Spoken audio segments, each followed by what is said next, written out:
So I do want to welcome everyone officially. Again, it's part one of our new Build Smart series. In the past, we have always shown different design paths has been a topic in choosing the homes that we're going to show. And we've also done them, I'm like, what was the other? Oh, by location. We used to do them by what towns they were built in. But we decided to do them by size because it's not helpful to show you a bunch of 500 square foot homes if that's too small for you, or vice versa. You really want to build small, or you're unsure and you want to be able to compare, can I live in something that size? So that's the whole purpose of this series. And tonight we are covering 900 square feet or more. And all of the homes we're showing tonight have at least 2 bedrooms, in some cases 3, and 1 or 2 baths. So with us tonight, well, I guess I'll say who I am too. I'm April Williams. I'm the head of marketing. So I do all of these events, our in-person events. If you get our newsletter, I'm the person behind those, along with our social media as well. And then we have Tim O'Reilly with us. He's our Massachusetts Small Home Advisor. So if you are looking to build in Massachusetts, you'll be working alongside Tim from beginning to end of your project. And then we also have Jeff Bowman. He's our main small home advisor. So all of our Mainers will be working with Jeff. At the end of this presentation, we'll give you their contact info because they also love to answer all your questions. Even when this event ends, if you come up with something you really want to know the answer to, you can reach out to them and they will be happy to do that. Okay, I guess I'll turn it over to you guys. Again, Q&A button at the bottom. If you have any questions, please make sure you drop them there. And if we don't answer it immediately, then we will make sure that they get answered by the end of the event. All right, let's get into it. I'll share my screen and we'll get started. I guess maybe just a little bit of background before we dive into there. You know, our series we're starting here with what we're calling small homes. This is all relative. These are, last time I checked, I think the average size of a new construction home was well over 2,000 square feet. I think it was like 2,300 square feet. It might have been a little bit more, it might have been a little bit less. For backyard ADUs, that's not who we are as a builder. We've specialized and learned and become masters of designing small spaces. And so the biggest homes that we really build is in that 1,200 is ideal to 1,400 square feet is sort of the biggest that we do. And right, so compared to the national average, that's a small home. For backyard ADUs, that's a pretty big home. But like we do with every house, whether it's 500 square feet or 1,200 square feet, each square foot matters. And we're working through the design of how are we balancing, where are we prioritizing that space, what's fitting on the lot, how can we get it done, what are our permitting constraints, size is often a factor there too. And then looking at the whole project holistically is budgets and timelines. So making sure that we're not only designing something that fits your lot and your goals, but your budget. And then on our end, we're trying to really be efficient on finishing timelines so that, you know, this whole process, start to finish, goes smoothly and you can get moved in typically about 4 to 6 weeks, depending, sometimes a little bit longer. So I just wanted to start with that, a little bit of context. When we're talking small homes, we're talking backyard small homes. So let's get into it. 900 square feet and above. Typically in this range, we're looking at 2 bedrooms or more. And all the plans that Jeff and I have highlighted tonight are in that range. We're looking at, in addition to bedrooms, bathrooms. When we're at 900 square feet, there's very comfortable, accessible bathroom, but also we start to get in, you know, to 1.5, 2 baths. And so again, sort of where do we have our trade-offs of living space, dining space, bedroom space, bathroom spaces? Yep. I wanted to start, not only is this a stunning home, and it is certainly, I think this home came in at around 1,100 square feet, not including a detached garage, but this is the smallest backyard ADU home I've ever seen. Our project started on the left here. It was about, 2 feet by 1 foot. And it was our client who was fantastic. She had a great keen eye for design, but also for proportions. So she went and designed and built her home out of board there. And on the left is the home. On her site in the background there is a pile of gravel before we broke ground. And on the right there is the finished product. So I'm excited to take you for a spin today and look inside. The goals here, this was her home. She'd been thinking about it for a long time. And the goal was to have space for herself, but also be able to host family and guests. So her goal was to have her own private wing, 1 bedroom, ensuite bathroom, and then have a secondary bedroom and bathroom for guests. And in between there, to have an absolutely gorgeous vaulted living room space with full set of windows, because not pictured is the wonderful view she has and this great view shed looking away. And this is up in Williamstown, Mass. So she's probably not out on the deck right now. But in the summer, it's just an absolutely gorgeous place to be. So that was an important piece to incorporate for us as well, is that outdoor space. So the floor plan, like I said, it's a little bit over 1,100 square feet.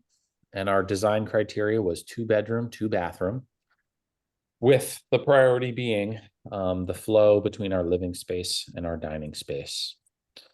The trade-offs there when we're designing small is, where is our storage going to be? Where are our pathways, and sort of what furniture are we designing around? And let's see if we can see it. She had all that down to a T. She knew exactly which piece of furniture, where she wanted wall space for art, where she wanted her fireplace and her chairs.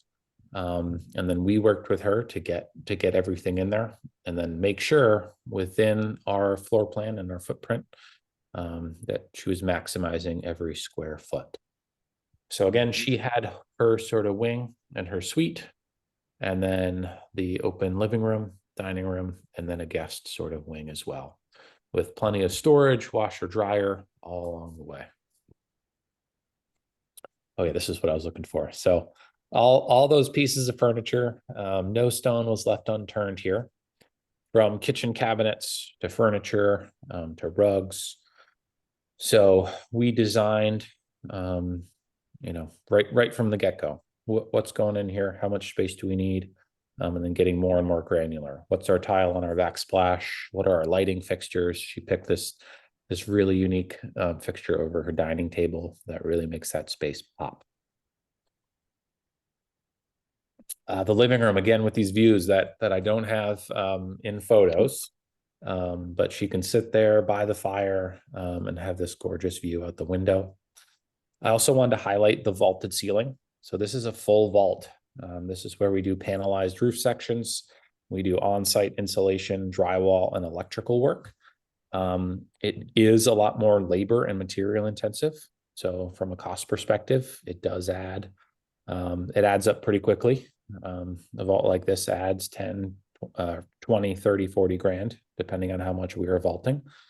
But the result is stunning. So again, thinking holistically, where do we stand on the whole project? Where do we want to maximize our square footage and our budget? This was a must-have, though, that wonderful view.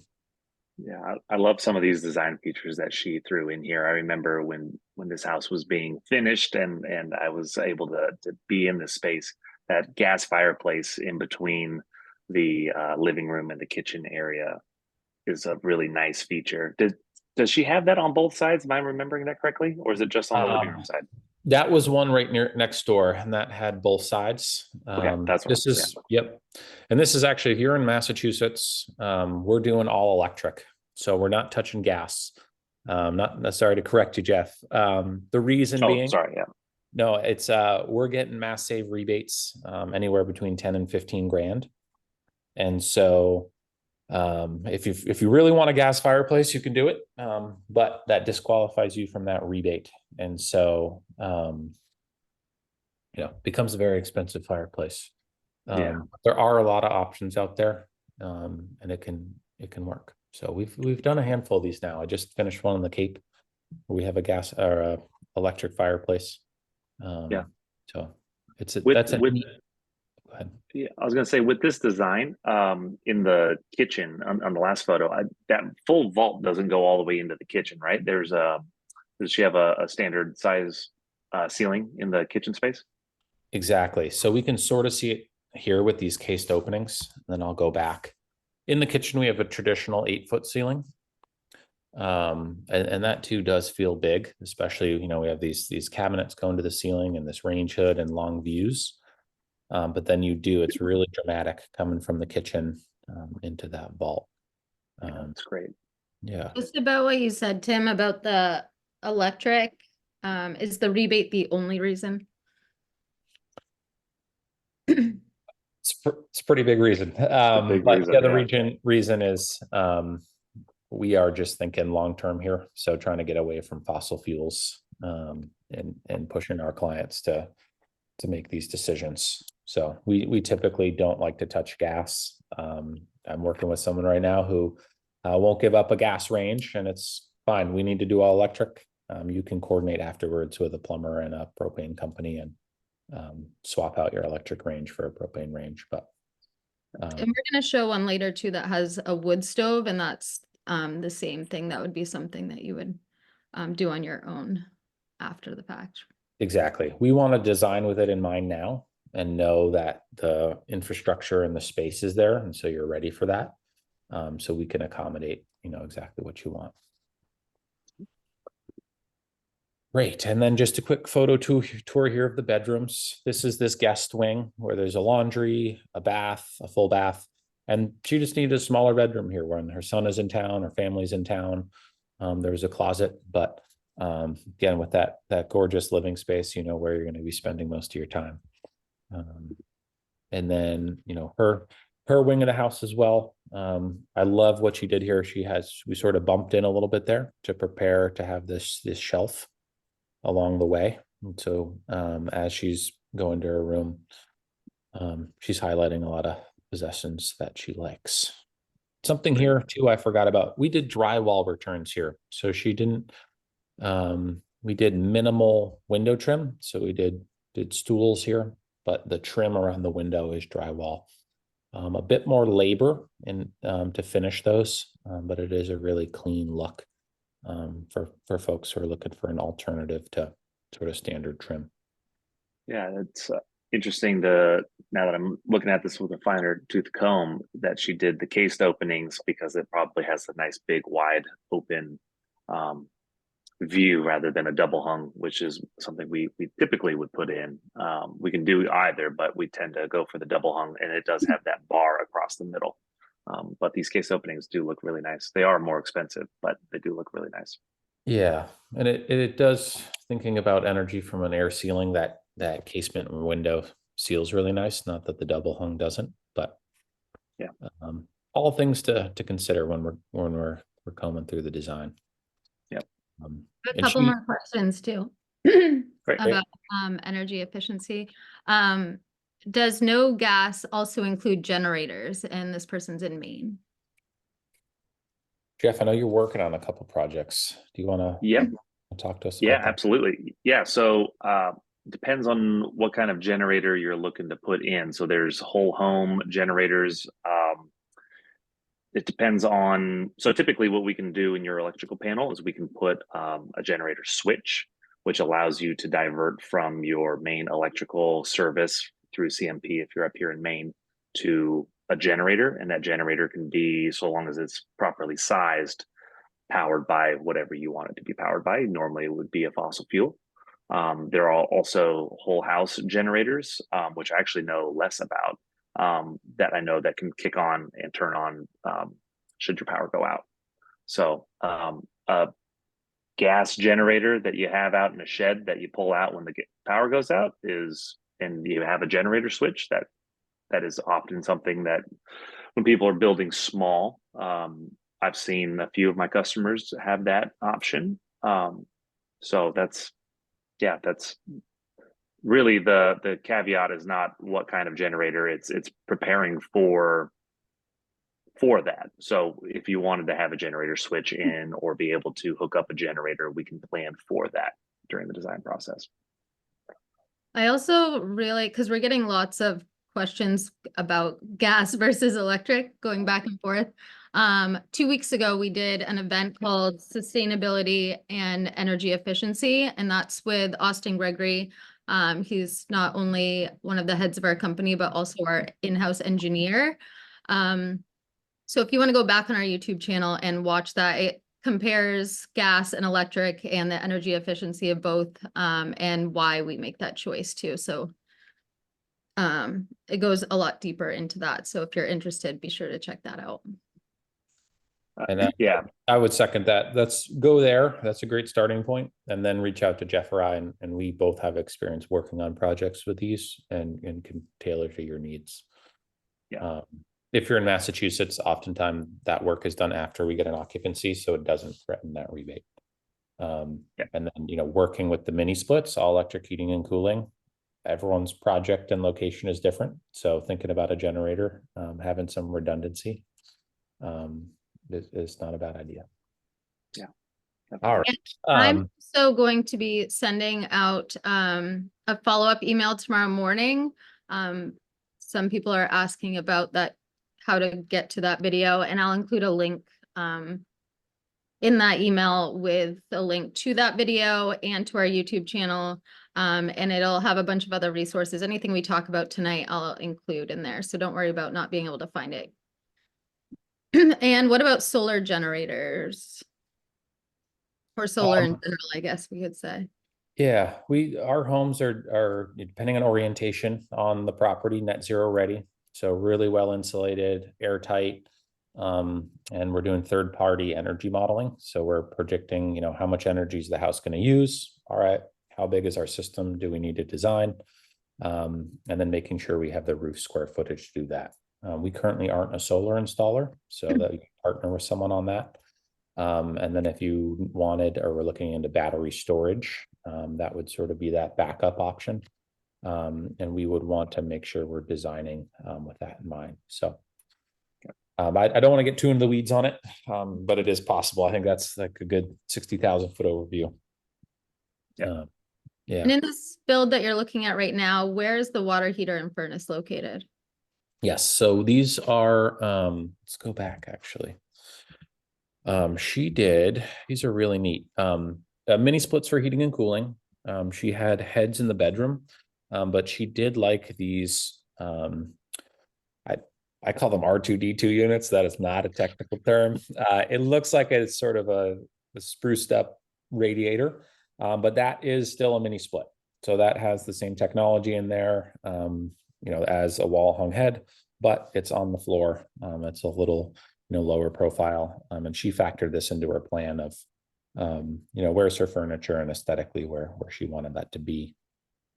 Depending on your foundation system and how much space you have, you could also look into doing an air handler if you had more of a full basement situation. So mini splits. And then what was the other part?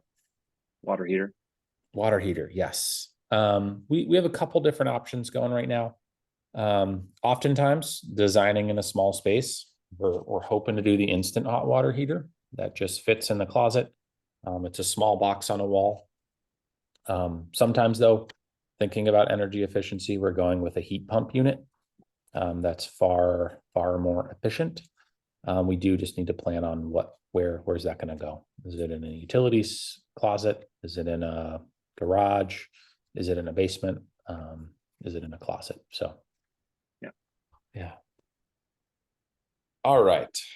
Well, so that's all I had for that one. That one is, like I said, sort of 1,100 square feet, on the bigger side, but 2-bedroom, 2-bath, and prioritizing, living space, kitchen space, and then tying in the outside to inside.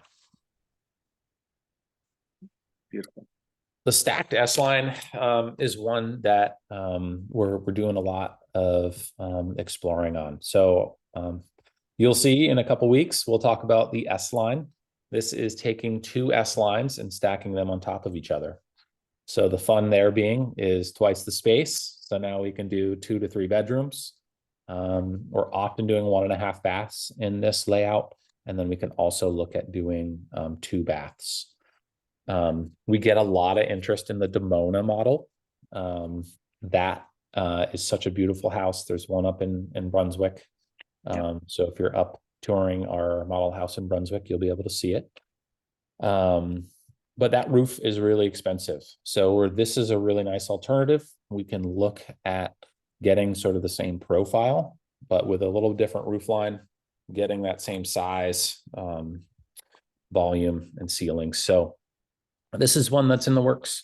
They've actually taken 2 S lines and done a duplex. So it's 2 stacked S lines side by side. In this case, we're doing this like monoplane roof layout. It could also have more of a gable, traditional sort of gable layout.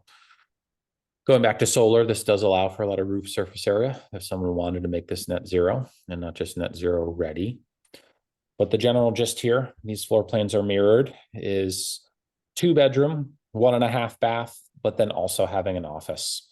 And this office is a flex space. So this is what these folks wanted at the expense, again, every sort of square foot matters, of, you know, a smaller living room. But we work with folks to go and comb through the house, you know, and where do you want to give square feet here versus there, and make trade-offs. So the stacked S line is something we're doing a lot of. And they're also here capturing a lot of efficiencies of being built off site in a factory, where a lot of this work is done in the factory. Each box is pretty well finished, and then they're stacked on top of each other. And for how many square feet we are, you know, 900, 1,000, 1,200, we do have a smaller foundation footprint. So interior, we do have to plan on that code compliant staircase, which, you know, you can sort of see in the middle of our design here, eats up some square feet, but our overall footprint, we can get a lot of square feet per our footprint. So I wanted to actually go inside one of these. It's not this exact floor plan, but I wanted to walk you through a stacked S line. The design parameters for this one, we're trying to maximize the number of bedrooms. So our parameters were 3 bedrooms, 1.5 baths, and in a pretty tight footprint. So the trade-offs there is we had a more efficient kitchen. So we had full-size appliances, we fit everything in here. But design-wise, we also planned for flexibility, where they could come in here and add a furniture island to have sort of that dedicated counter space if they really like to cook, or have a place with stools, but then also allow them to have space for a table and still have full-size living room furniture. Can you make that full screen, Tim? Oh yeah, absolutely. Thanks. Great. And the key here in working in this stacked S-line model is not getting too cramped and feeling constrained. So the way we do that here, this was a duplex. So there's 2 next to each other. So you'll notice along this center wall here, we don't really have a lot of windows, but this gave us the opportunity to really open up this side. So we have 3 double windows, and then also this full light door out the back where they have a private area. So there's a really long view. There's a lot of light coming in. This is actually the north side of the building. But this space is light. It feels big. The floor plan, and there's no furniture in here, so it's hard to exactly sort of walk you through. But the goal was to give people flexibility of what they wanted. And then the key too is also having storage where you need it. So you park, you walk in, there's a large closet here that's deep hanging storage, shelf storage, kick your shoes off, hang your coats up, and then you'd be into the kitchen. The other piece in the kitchen here is you know, pantry space. We're in that sort of more efficient kitchen model when it comes to cabinet storage. So having a pantry is a must. This is a smaller pantry, but it's very easy to make this bigger and then adjust those shelves to make it fit. So if you have a KitchenAid, a bread maker, you can adjust these shelves and get everything to fit. Some people will put an outlet in this closet and have a space for their microwave. So it's covered, it's away. And then being able to adjust as you can have, you know, whatever pantry staples you need, you know, maximize that space. All right. So before we go upstairs, the half bath was downstairs. We needed access to our crawl space, which was around the corner, but this also allowed folks the option for furniture storage. So we had a washer and dryer in here, and this gave people the flexibility to go out and find a piece of storage that they wanted to fit. But overall, a pretty straightforward half bath. Now let's go upstairs. This is that private area on the back. And then up the stairs. Heat pump outside. Yeah, I can see sort of that. That's that compressor. Ooh.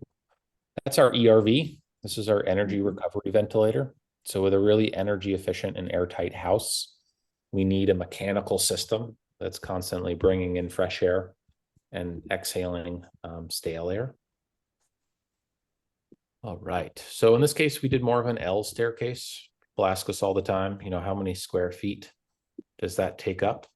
But we need code minimums in terms of stair tread depth and riser depth, and then head height as we come up.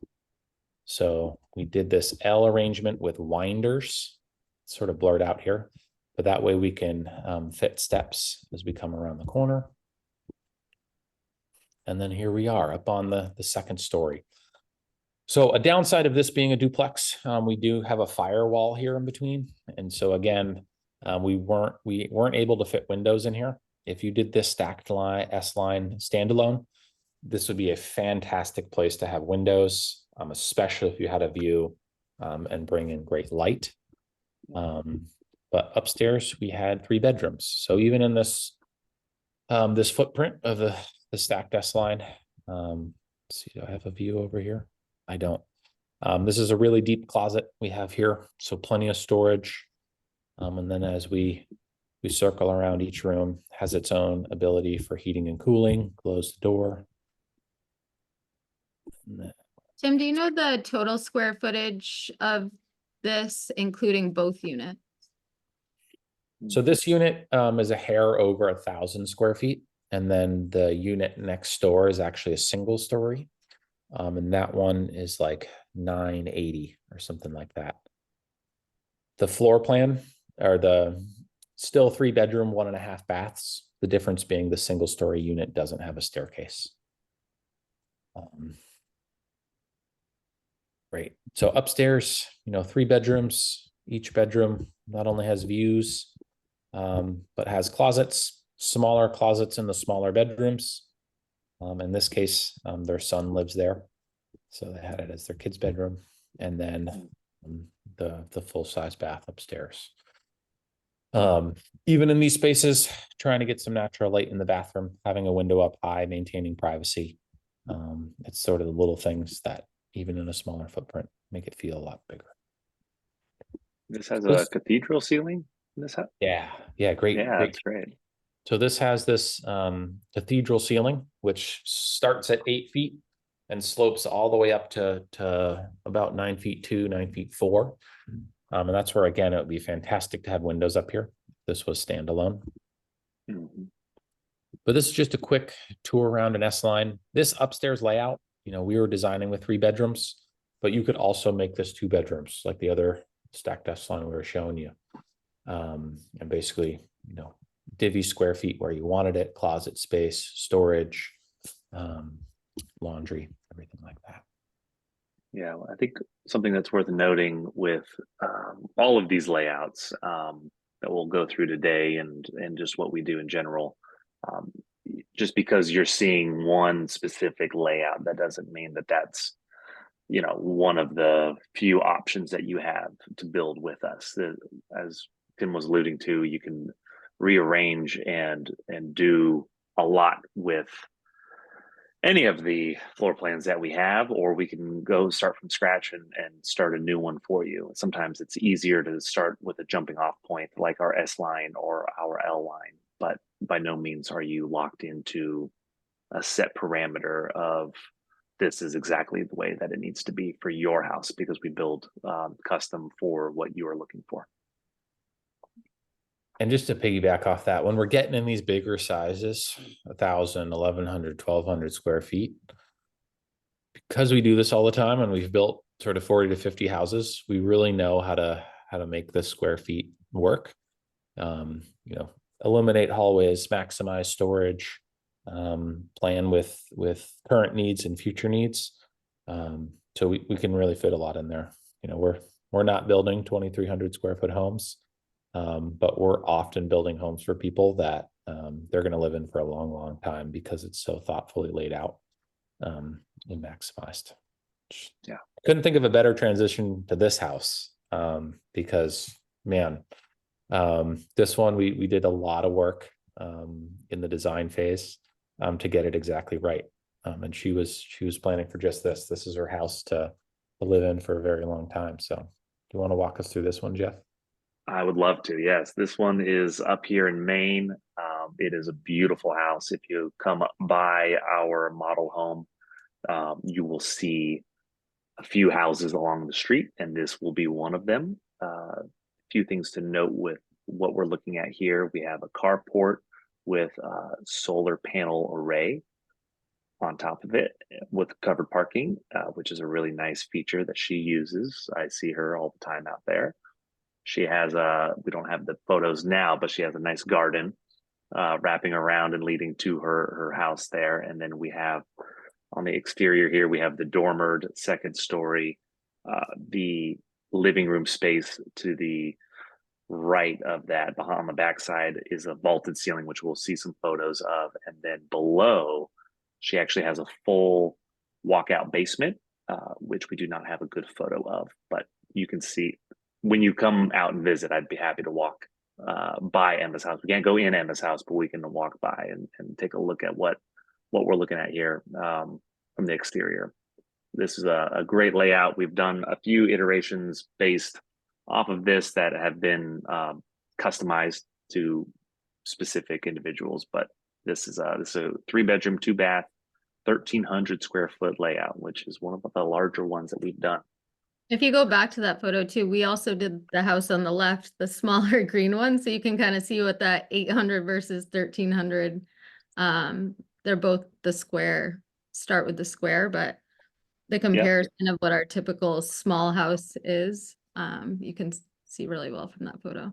And those numbers don't include the basement, right? So they added a basement and, you know, have added, you know, either doubled or, you know, a good chunk more. Yeah. 1,300 square foot number. Yeah. These aren't, they're not exactly the same floor plan or layout because obviously they're laid out differently, but you can see, that's a good point, April, that they're essentially a similar starting spot. And then we diverged along the path, but we started with a square. So, okay. Her entryway and her living room. So when you walk in the house, you come in past the refrigerator on the left side. There's a nice large double door closet right there, perfect for hanging coats and lots of storage. I think she has a bench as you come in as well that you can sit down and take off your shoes, put your shoes up on the side there. And then as you walk into the living space, you walk past a dining room table that is kind of seems to double as a surface area cutting, it's butcher block, so she can use it as that. Seems like she does.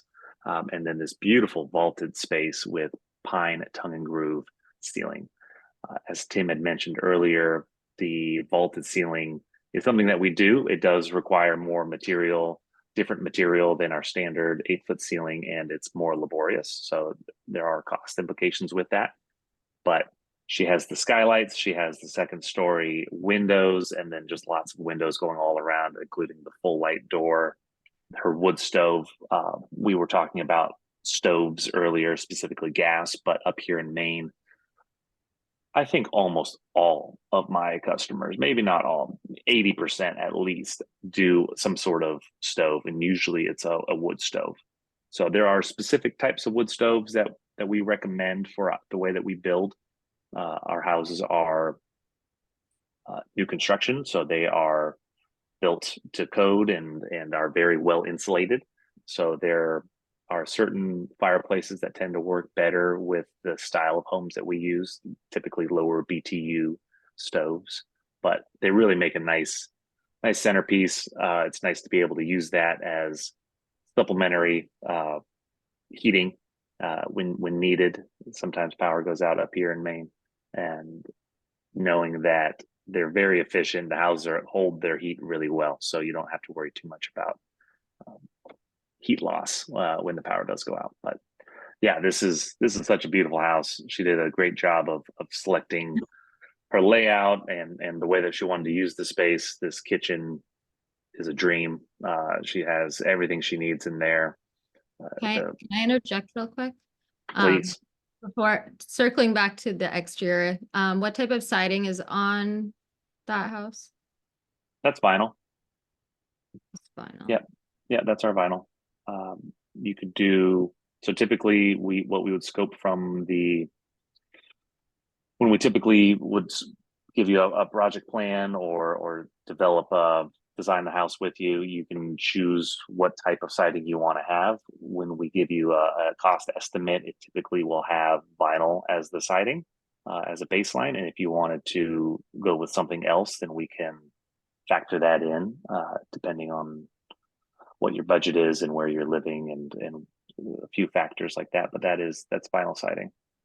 And part of Yeah. this too is the trim, and what trim do you want? So it's hard to see in this photo, but the smaller house has white corners and white window trim. Emma didn't elect for the white corners, and she sort of toned down her window trim.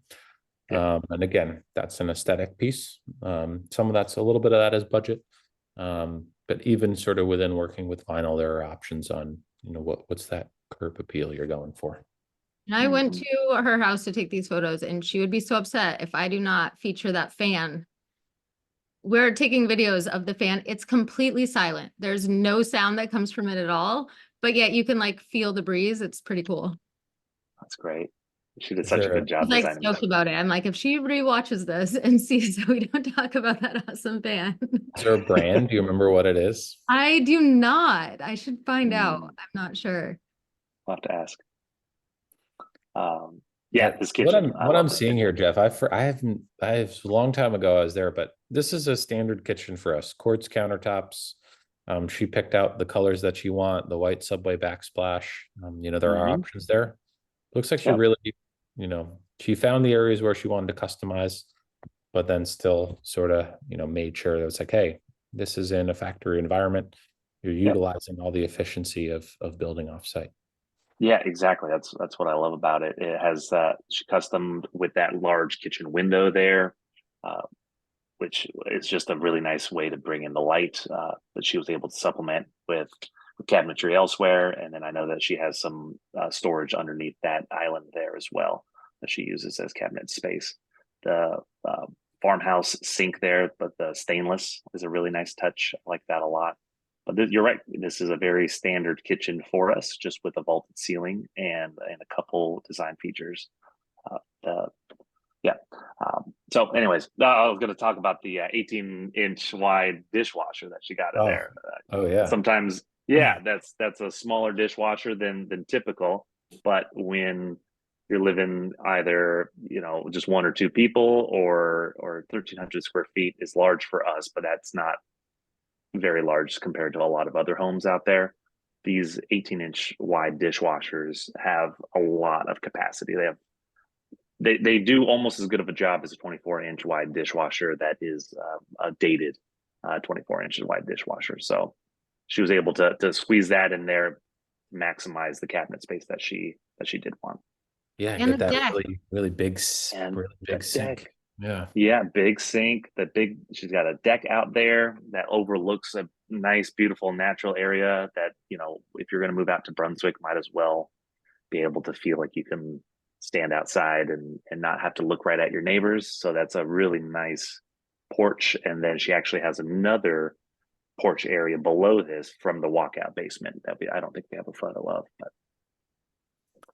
And I'm sitting in an ADU right now that's 530 square feet with a 12 by 12 room, making it 700 and something square feet. And I think I might have more storage than her kitchen, but Well, Just, she has you know, that big armoire that you see in the entryway photo too. Yep. yeah, and so I was just thinking out loud, it's like we could maximize where you use that square footage. So obviously Emma, you know, is a cook, you know, she uses that space well, but Yeah. even if you're not thinking of building this big, you can get everything that you need in there.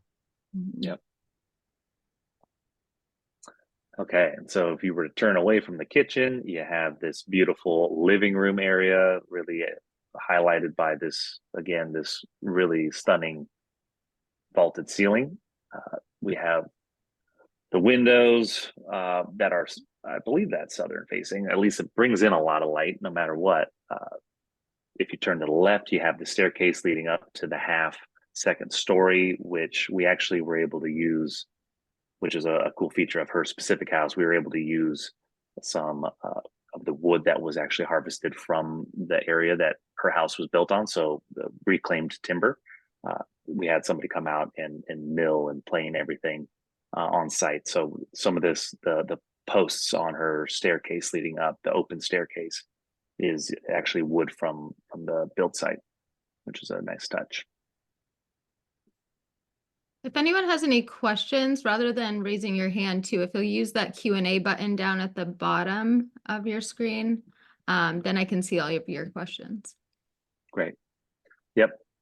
Really, again, stunning staircase here. The arrows are trying to point to the different rooms that are in here. So we have a wonderful full bathroom, excuse me, with who designed this faucet here and sink, April? Oh, the sink was custom made. She had got the sink and wanted to make sure to use it from Georgetown Pottery, which is a very well-known pottery place, and they're all over New England now, but she had that custom made as her sink, which is pretty cool. I'm a potter, so I value Yeah, it. exactly. Yeah. Plug the pottery. I love that. It makes it very unique, I think, and sets it apart. Like where everything else is pretty standard, it's like a way to make it really custom. Yeah, I like that a lot. There are 2 bedrooms down below. One could be used as an office space. It's slightly smaller than the other. The other can be it's a full-size bedroom that would happily fit a king-size mattress, let alone a queen. So again, lots of storage space. Beautiful. All her closets are huge. They're huge. Yeah, all of them. This is a view of the living kitchen from that little lookout. And then we have a master upstairs. So she has a walk-in closet, full 2-vanity, full bath upstairs. Just absolutely wonderful amount of storage space for her. Yeah, and it's hard to see here, but she has that walk-in closet on the right. Right? Yeah, she's got a full in her suite. It's like, hey, this is the bedroom, but closet storage. She has a huge closet for shelves, for furniture. It's all there. Yeah, and that center exactly. photo, it's that door to the left is the one you're seeing on the right photo. So yeah, not only the closet, but the walk-in closet. Double closet danger. It's a good looking house. Yeah. So, all right. well, great. I'm building one similar to this right now, but tell me about this one, Jeff. Yes, this is one of mine again up here in Maine. We are actually going to be setting this house rather soon, within the next 2 weeks. So this is a house that we don't have any photos of as it is, but it definitely fit the bill for our small category here, which is technically our largest size houses that we build. We have a 2-bath. It started as a 2-bath, ended up going down to 1.5 bath, 2-bedroom square. It has a 3-season porch. It has a wonderful eat-in dining nook. It has a mud room. It has just a lot of nice features. A cathedral ceiling on the inside. We did a lot with this one. This is going to be a really stunning one. It's actually going to be here in Portland.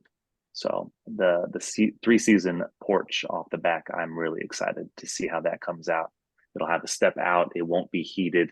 It will have a concrete floor, but it will have a lot of windows that we are going to be setting up a nice area for her to be able to enjoy her morning coffee out on.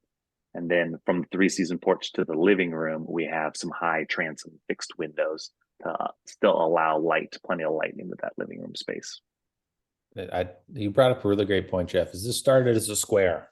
And it said, where do we want to add? Where are those square feet? Okay, we want the mudroom. We want the 3-season porch. We want that extra bath. You know, that this is a really nice size bedroom with an 8-foot closet. It's huge. So it looks like they picked that where they wanted to prioritize and go from there. And What did you say was the square footage of that one? It is over 1,000. What is the bottom line? Oh, I think that it was 38 by 27. So what is that? I forget what that is. And then the top one is 45. The top box is 45.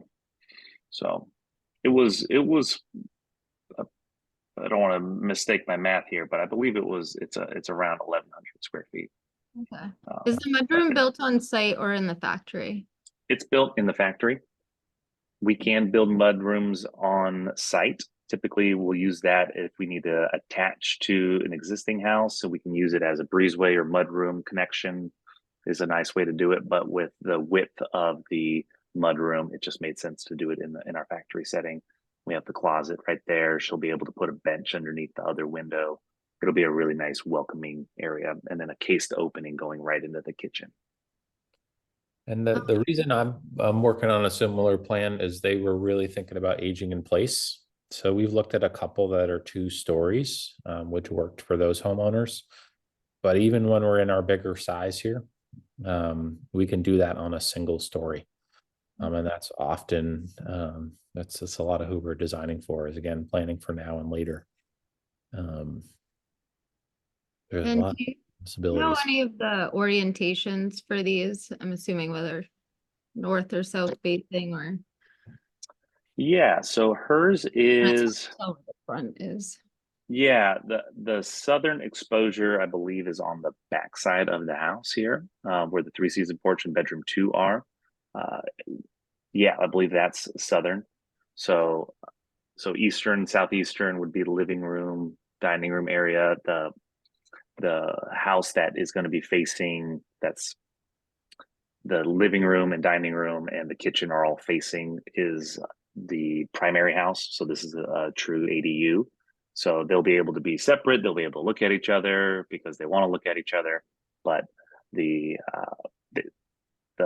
neighbors to the, I guess, west side, so that where the bedrooms and the bathrooms are, that neighbor and property is just not as nice to look at. So that's why we have the higher awning windows and less windows on that western side there.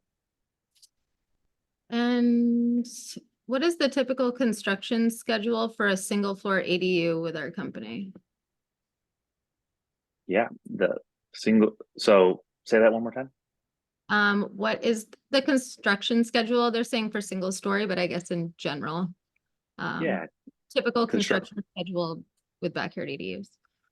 Yeah, so that is typically anywhere from 6 to 10 weeks would be the window that I would give. We're actively bringing that window down, but I tend to see my projects go anywhere from, I guess, maybe 4 to 8 weeks would be a more accurate assessment on construction when we're actually breaking ground and we're actually on site. Tim, what do you think?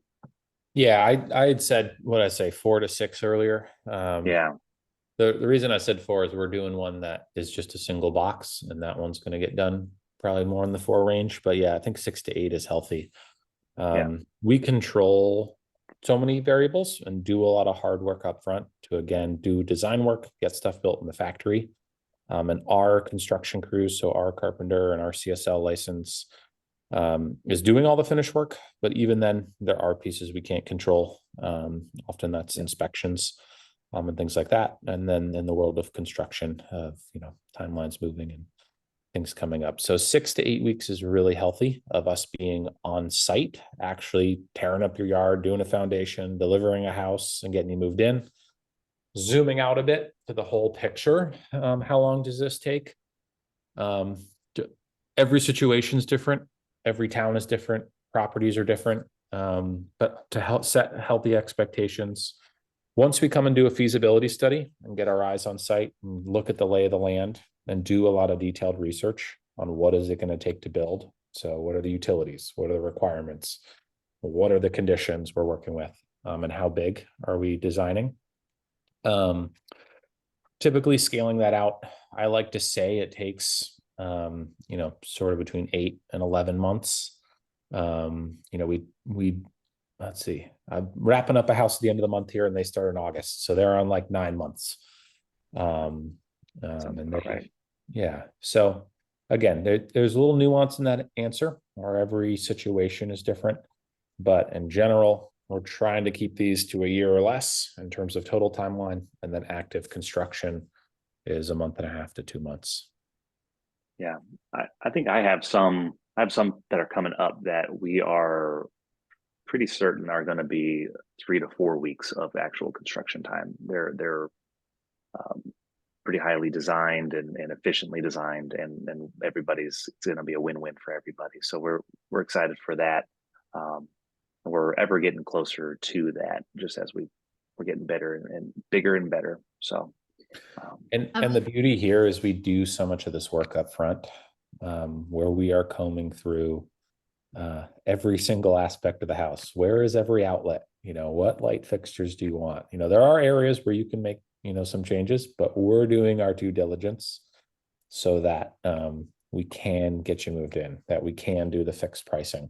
And that we are ready to deliver on our promises, because that is an area where construction gets it wrong, where there's a lot of hand waving, budgets move around, and timelines expand. And so we don't like to do that, and we don't do that. So speaking of timeline, I'm going to speed you up because we have less than 10 minutes. We got questions coming in, and you still have another house to cover. So I did put the YouTube link, I finally found it, in the chat for people, because there's also a feasibility study video as well. But I want to have time for everyone's extra questions. So we're going to go through this house. Any questions you have, throw them in the Q&A right now so that at the end we can wrap all of them up for you. Great. I will be quick with this one. This is about 1,000 square feet of the actual house itself. This was a site-built entrance hallway connecting the studio to the main house. In total, I think the total house was about 1,500 square feet, if you include that studio space, which is finished. It is a pottery studio, which is pretty awesome. And they have the laundry over there, and it is a finished out space. It was thought about when we designed it that it could easily be converted to a 2-car garage. We put the framing in the wall to be able to have somebody down the road, if they chose, to be able to make that a 2-car garage. So they must have their ADU already built in, main house and ADU all in one package. Absolutely, exactly. Yeah, I love this house. I'm excited to get some really good photos of this, because as you can see in the coming minutes here, we don't have a lot of very good photos of finished photos because we just didn't do that. But it's a 2-bedroom, 2-bath. They have this beautiful whitewashed pine exterior that looks really stunning in person. I can't wait to see with all their plantings. They have a big green thumb, so I'm excited to see what everything looks like once it's not this blank slate here. But on the left photo, that's the studio, and then on the right photo, that is the studio on the right, backside of it, and then entryway and their living space. So beautiful house, great layout. Yep, 2 bedrooms, enough for guest room, for their grandchildren to come play. They wanted to make sure they had a tub. So we made all those design features, and they do also have a wood stove, which isn't actually pictured in here, but we were able to place it in that entry. Yeah, well, I guess, we had it down there. We ended up moving it over to where the desk is in the entry hallway, which works really well. It's very centrally located, so it's able to heat the entire house very efficiently, very well. And did they start with a square? So they took a square and elongated it and said, hey, we want to get the second bathroom. We want the big closet and the big bedroom. Full second bath. You showed the Portland house. It is actually pretty similar. Yeah, They have two The full baths, right? Yeah. two full baths, yeah, where the other one has a larger primary bathroom and then a half bath. They wanted to make that change, but you're right, it is a very similar layout. The island is different, the mud room where you enter in the space is different, but in general, a large master bedroom. That's a pretty massive. That's a king size bed, California king size bed in bedroom one. So they have plenty of space in there. Big closet, and then their secondary bedroom is just a guest space. They might use it as an office. I don't think so though. The studio really is their office and general storage area. All right, there's the back. Well, hey, There's everyone. back. There we are. Thanks Yep. for hustling us through. So Jeff and I could, and April, we could sit here for hours, and we spent a couple hours just brainstorming again to get ready for tonight, because there are so many homes that we wanted to share with you. So if you have follow-up questions, which I hope you do, no question's a bad question. Reach out to Jeff or I. Jeff, if you're thinking about building in Maine, if you're thinking in Massachusetts, reach out to me. If you're outside of either of these regions, but have questions, again, we're here to help. We're here to be a resource. There's a reason they call us a small home advisor. We just, that's what we do. So reach out to either of us if you have more questions. The reason that poll when we started was trying to figure out what are the hurdles. Is there a lot of pieces of this project? Here's Jeff with his homeowners with their house all finished up. Couple, steps and final grading to happen. But we've done a lot of these. We built sort of 40 to 50 at this point. Not all of them are small homes, 900 square feet plus. So we're really excited at our next webinar. We're doing what, 7 to 900 square feet? 7 to 900. Smaller homes. And then we'll end with smallest homes are sort of 500 to 700 square feet. Still have some questions. Don't forget. Oh, what do we got? Okay. Do we only build in Maine and Massachusetts? We're working on a couple projects outside of those regions. We've built in New Hampshire. I'm actually working on a project in Rhode Island right now. But currently that is where we're located. Yeah. And can you build ADUs that are modular so the buildings can have additions at a future date based on zoning and regulations? Absolutely. I'm sitting in an ADU right now, and we were planning, what can you do now and what can you do later? You're doing one bedroom now, you can add a second bedroom later. Let's plan on a 2-bedroom septic. And then all of our homes are modular. So Jeff touched on a site-built mudroom. There are some things we will build on site, but we try to get everything into that factory. So it's built in a climate-controlled environment. And then again, it allows us to do tight construction timelines, fixed budgets, and get people moved into homes, which is the goal, is to move the needle on housing. Yep. And do you recommend septic and well be completed before the start? Good question. Utilities are really important, right? Where you're not moving into a house without water, without septic, and without power. But there are along the way pieces of those puzzles. So what is the topography? Where are we thinking about a house? What are soil conditions? What's a suitable spot for a septic? Thinking about gravity feed.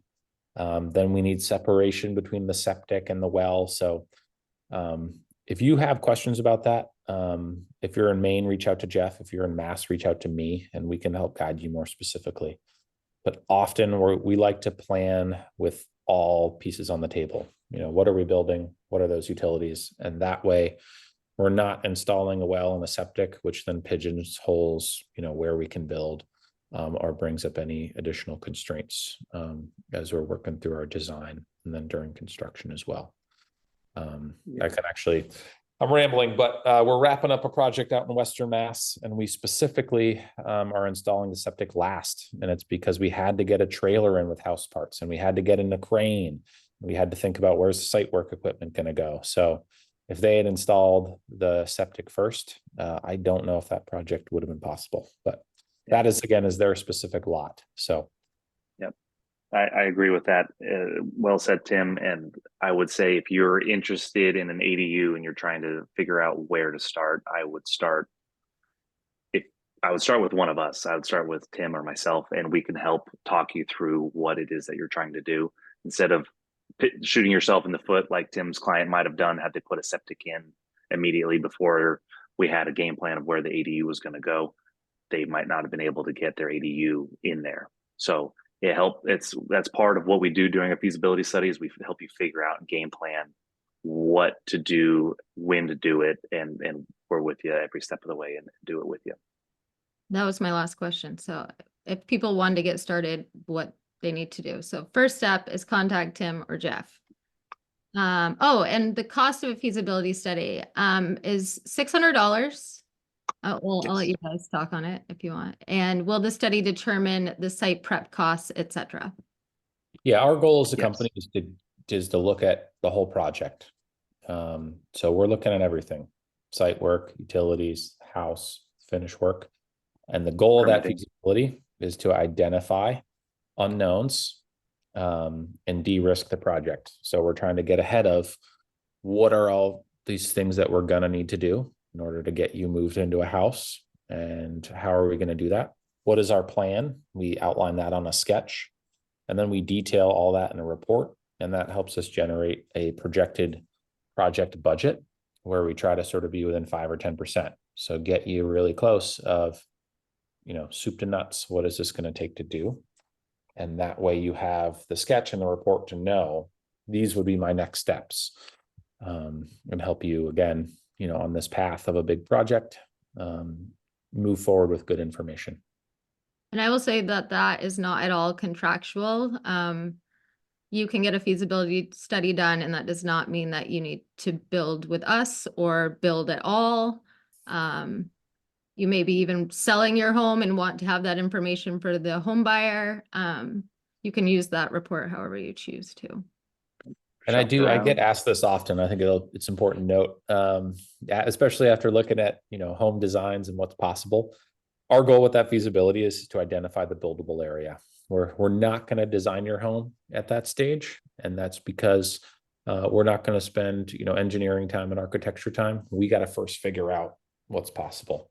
So we're going to identify that. And then your small home advisor, either Jeff or myself, will help set you up for success and get into the fun stuff of kitchen layout and bedroom size and furniture. And and there's a feasibility study event again on that YouTube channel.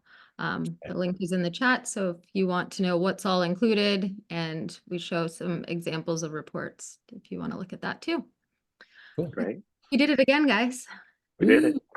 On to smaller homes. See you in 2 weeks. Yeah. So again, I'll send out that email to you all tomorrow morning with all the links for you to sign up for the next event. I heard, again, it was a little bit of a headache logging in. So again, try and tackle that project to make it easier on you folks for next time around. And the recording will be up in less than a week. Perfect. Okay. Thank you, guys. Have a good night, everybody. Have a good night.